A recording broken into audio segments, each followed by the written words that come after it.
हाय, कैसे आप लोग? This is Ranveer Upadhyay and I welcome you in this video. So today this is time for standard fifth chapter number 1 नीति के दोहे in English. दोहाज of नीति. परिचय इंट्रो. प्रस्तुत पाठ में तीन विश्वविख्यात कवियों के दोहों के माध्यम से हमें विभिन्न प्रकार के संदेश दिए गए हैं.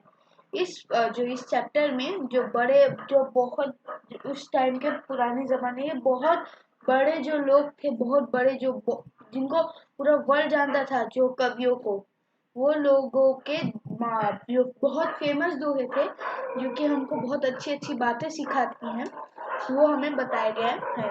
सोचो, इमेजिन, प्रस्तुत दोहों से हमें क्या सीख मिलती है. दोहों से हमें क्या सीख मिलती है? कमेंट. संदेश, मैसेज.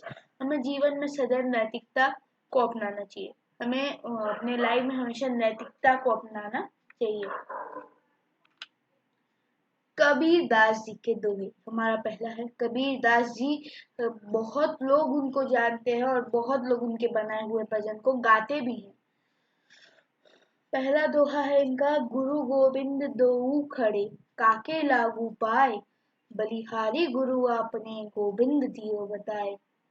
गुरु गोविंद. गोविंद का मतलब कृष्ण जी भी हो गए और भगवानों को भी कहा जाता है. गुरु गोविंद, भगवान और गुरु दोनों खड़े. काके लागू पाए, किसके पैर पढ़ूं पहले. बलिहारी गुरु आपने गोविंद दियो बताए. आपको प्रणाम गुरु, आपको शत शत प्रणाम गुरु, क्योंकि आप ही ने तो मुझे गोविंद के बारे में बताया, भगवान के बारे में बताया. अति का भला न बोलना, अति की भली न चुप. अति का भला न बरसना, अति की भली न धूप. आपको ज्यादा बोलना भी नहीं चाहिए और आपको ज्यादा चुप भी नहीं रहना चाहिए. आपको ज्यादा बरसना भी नहीं चाहिए और आपको ज्यादा धूप भी नहीं देनी चाहिए. मतलब बरसना मतलब आपको किसी के ऊपर एकदम से चिल्लाना नहीं चाहिए और आपको किसी की चिल्लाने को धूप बन के सहन भी नहीं करना चाहिए.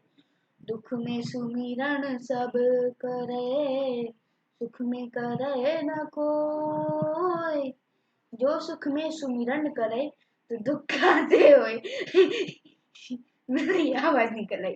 ओए, सॉरी.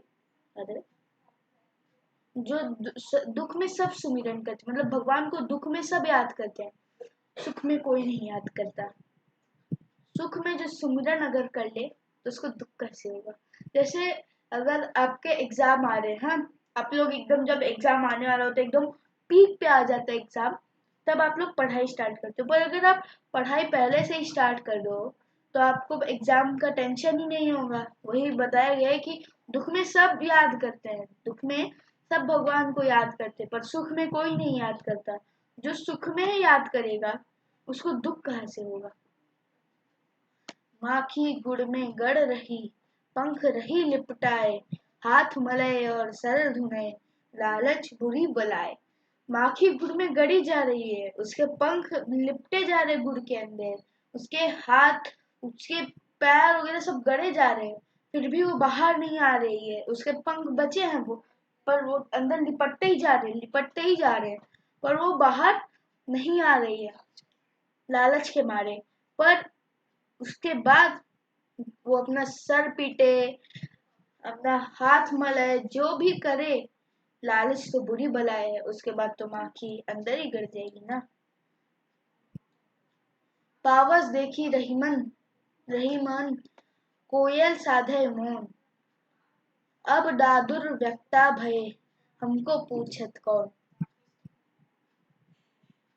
सही बात है. पावस देखी रहीमन. पावस, जब बारिश आती है तो देखते हैं रहीम जी के दोहे चल रहे हैं, तो रहीम जी देखते हैं, कहते हैं, देख के कहते हैं, कोयल साधे मौन. जब बारिश आती है तो रहीम जी कहते हैं कि कोयल मौन साध लेती है. अब दादुर व्यक्ता भय, ये कोयल कह रहा है. अब तो मेढक बोलता है. दादुर मतलब मेढक, टर टर जब बोलता है, हमको पूछत कौन. अब हमको कौन पूछता है. इसका मतलब ये हो गया कि एक अच्छा, कितना अच्छा बोलती, कोयल बहुत अच्छा गाती है, पर ये जो ये मेढक होता है, दातुर होता है, वो टर टर करता रहता है। तो इसका मतलब ये है कि अच्छे लोगों से ज्यादा अगर बुरे लोग आ जाएं तो वो अच्छे लोग दब जाते हैं नीचे। इसका सिंपल सा मतलब समझ लीजिए, जब बेवकूफ लोग जैसे मेढक वो लोग टर टर बोलना चालू कर देते हैं, तो बुद्धिमान लोग जैसे कोयल वो अपनी कू कू बंद कर देते हैं, क्योंकि बेवकूफों को समझाने से कोई फायदा नहीं होता। रहीमन विद्या बुद्धि नहीं, नहीं धर्म जसदान, भू पर जन्म व्यथा धरे, पशु बिन पूछ विषाद।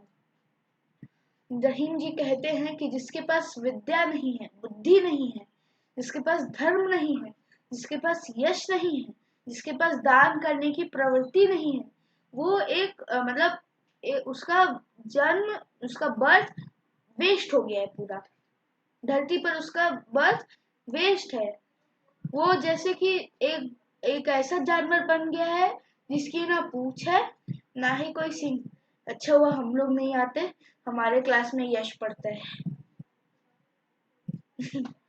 जो रहीम उत्तम प्रकृति का करी सकत कुसंग, जो हमेशा अच्छाई के साथ रहता है, जो अच्छा है उसका क्या कर लेगी बुरी संगति।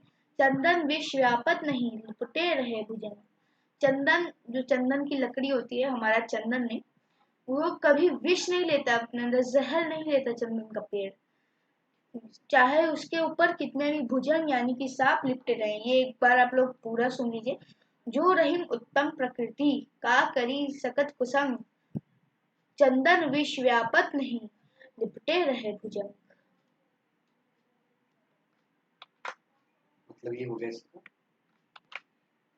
इसका सिंपल सा मतलब ये है, जो अच्छे लोग होते हैं उनसे, उनके पास चाहे जितने भी, जैसे चंदन की लकड़ी हो गई वो अच्छी है, और भुजंग सांप वो बुरे हैं।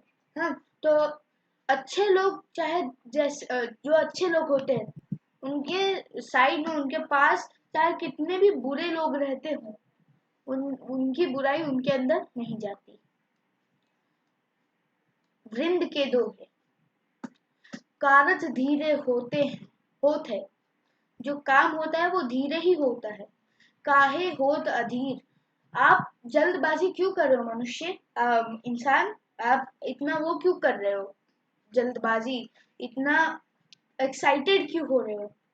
समय पाए तरु तरुवर फरे, जब समय आता है तभी एक पेड़ उगता है, फरता है। कैतिक कैतिक सींचो नीर, कि चाहे उसमें आप कितना भी नीर डाल दो। कारज धीरे होत है, काहे होत अधीर, समय पाए तरुवर फरे, कैतिक सींचो नीर।